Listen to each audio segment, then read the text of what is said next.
प्यारे बच्चों, क्या आपको यह कहानी रोचक लग रही है? फिर भी आगे देखिए।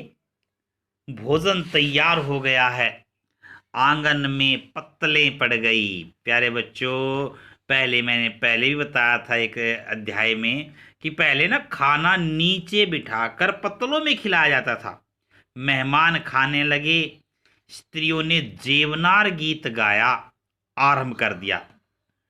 मेहमानों के नाई और सेवक गण भी उसी मंडली के साथ किंतु कुछ हटकर भोजन करने बैठे थे।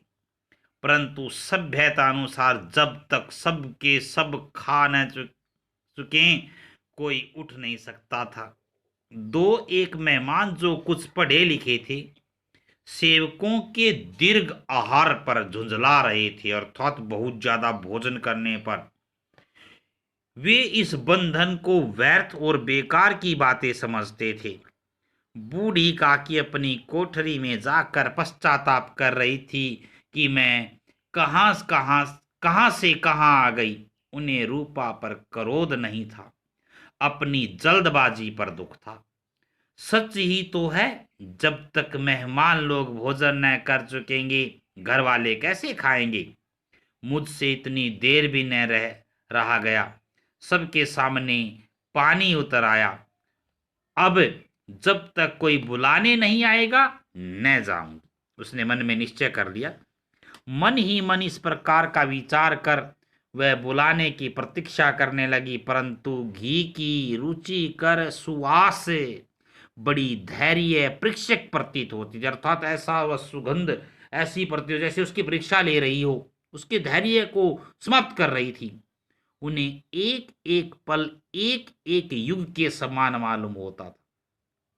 अब पत्तल बिछ गई होगी, अब मेहमान आ गए होंगे, लोग हाथ पैर धो रहे हैं, नाई पानी दे रहा है, मालूम होता है लोग खाने बैठ गए।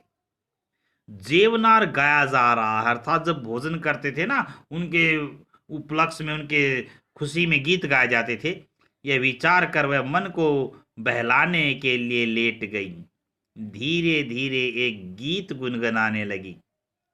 उन्हें मालूम हुआ कि मुझे गाते देर हो गई। क्या इतनी देर तक लोग भोजन कर ही रहे होंगे? किसी की आवाज सुनाई नहीं देती।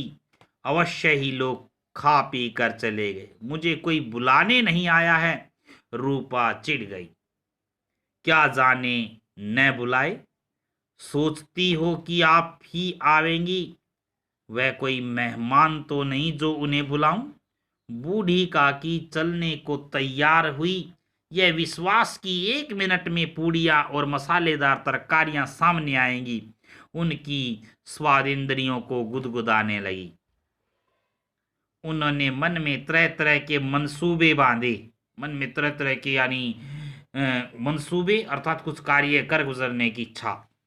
पहले तरकारी से पूड़ियां खाऊंगी, मन ही मन इच्छा देखिए। फिर दही और फिर दही और शक्कर से कचौड़ियां रायते के साथ मजेदार मालूम होंगी। चाहे कोई बुरा माने चाहे भला, मैं तो मांग मांग कर खाऊंगी। यही न लोग कहेंगे कि इन्हें विचार नहीं। कहा करें, इतने दिन के बाद पूड़ियां मिल रही हैं तो मुंह झूठा करके थोड़े ही उठ जाऊंगी। वह उकड़ू बैठकर सरकते हुए आंगन में आई, परंतु हाय दुर्भाग्य, अभिलाषा ने अपने पुराने स्वभाव के अनुसार समय की मिथ्या कल्पना की थी, झूठी कल्पना की थी। मेहमान मंडली अभी बैठी हुई थी।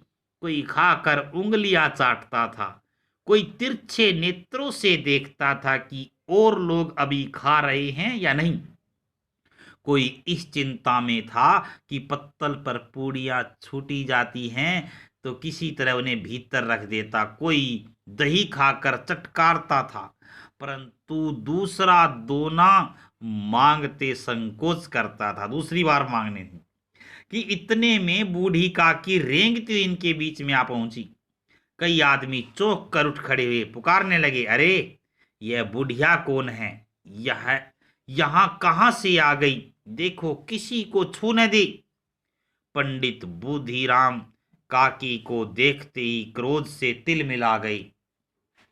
पूड़ियों का थाल लिए खड़े थे, थाल को जमीन पर पटक दिया और जिस प्रकार निर्दयी महाजन अपने किसी बेईमान को भगोड़े कर्जदार को देखते ही उसका टेटवा पकड़ लेता है, उसी तरह लपक कर उन्होंने काकी के दोनों हाथ पकड़े और घसीटते हुए लाकर उन्हें अंधेरी कोठरी में धम से पटक दिया।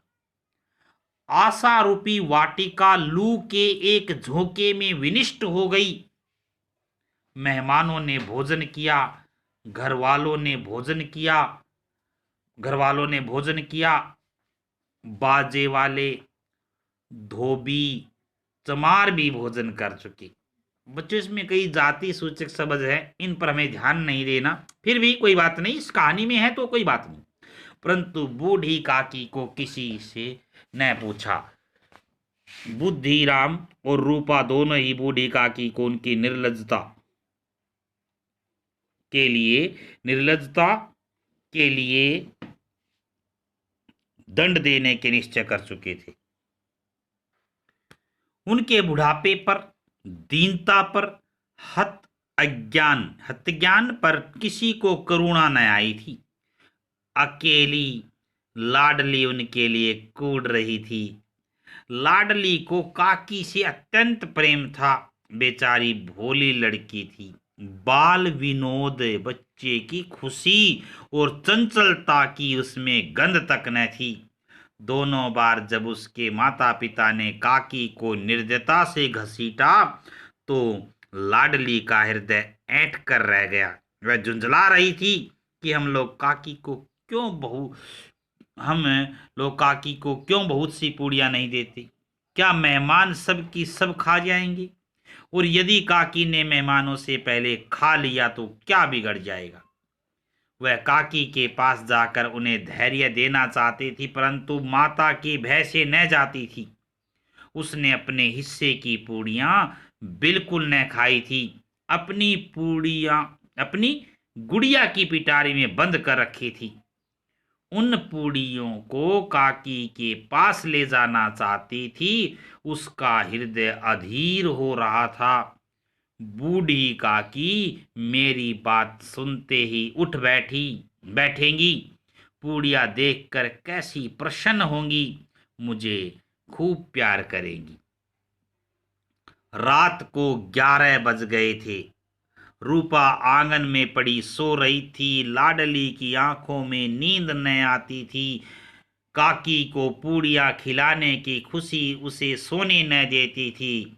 उसने गुड़िया की पिटारी सामने रख दी। जब विश्वास हो गया कि अम्मा सो रही है तो वह चुपके से उठी और विचारने लगी, कैसे चलूं?